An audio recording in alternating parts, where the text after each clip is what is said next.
everyone, and welcome back to Sharon Cullen Art. I'm doing a time-lapse painting today of a winter scene. Many of you have already seen it on Instagram, and I thought I'd demo it for you today. It is going to be in time-lapse throughout, though. I am using Daniel Smith paint, and I started out with cerulean blue in the sky. I don't normally use that color much, but I decided to do it today. And also in the background, I'm using some gray and a little bit of yellow ochre mixed in. My sky was a little wet though, so that's what you saw me doing, was drying the background a bit. And then a little bit of perylene green added in there. And it's just all kind of swirling together, wet into wet. And I like to mix a lot like that on the paper because I think it gives it some really cool textural effects. Now I'm going in and I'm painting a large pine tree that would be close up to me, and I'm using perylene green for that. I'm not sure, I think I go back with some blue, but I can't remember, so we'll have to see here. And I'm just using a round silver black velvet brush, and that is a size 8. And I think I switched over to a smaller brush here. I'm using a size 4 Legend sable brush to do that tree.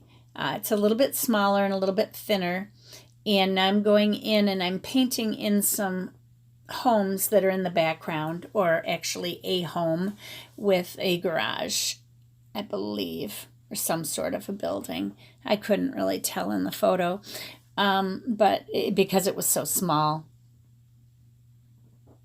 So I'm just going in with some transparent oxide brown, I believe that is, by Rembrandt.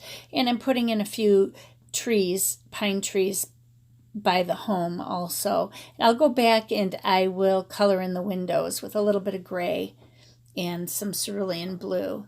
And now I am going in with a little bit of blue to darken the pine trees underneath on the under branches.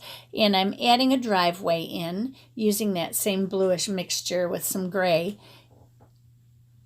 And now I'm just putting the details on the house.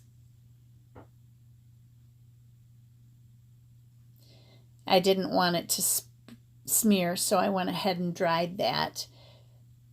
And when I got to the end, I thought, I just felt like it was missing something. So I decided to put a fence on the front.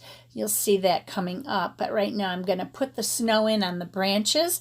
And I'm using some white gouache for that. You don't have to use white gouache. If you don't have it, you just have to remember to leave the white areas there. Maybe start your pine tree with a pale gray color so that can become the snow. If you've put blue in your sky, that's going to affect the snow later, and those pine trees in the background would also affect it. So you have to be thinking about that. And what I did there was just added a little smoke coming from the chimney.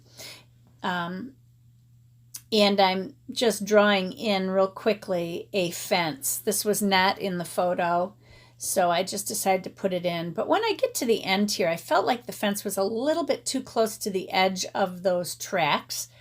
But it could be just the angle that somebody is taking a photo at that would look like it's hanging over the driveway. So it's not as bad as I thought.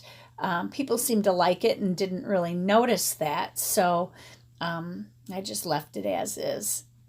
I thought this could become a good Christmas card, and I may use it next year for my Christmas card. Who knows? This year I used a mouse on a Christmas bulb, and I believe I do have a video for that, so I will go ahead and put that up in a couple of days. But now here I'm just adding in shadows because there is some blue sky. There would be shadowing, so I put some shadowing under the tree and a little bit of shadowing from the fence itself to give it more of a three-dimensional effect. And if you look at the fence, you'll see that on the edges I did add a 3D effect by putting a darker brown in on the underside of those bars going across, and then on the side of the poles going down. And then I added some gouache over that so that it looks like there's snow there.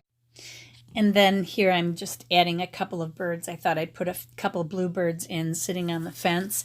And then that's pretty much it. Don't forget to sign your work and you're ready to go. Either frame it or make it a Christmas card. Have a great day, everyone. And remember, be courageous, paint with wild abandon, and most of all, be kind to each other. Bye-bye.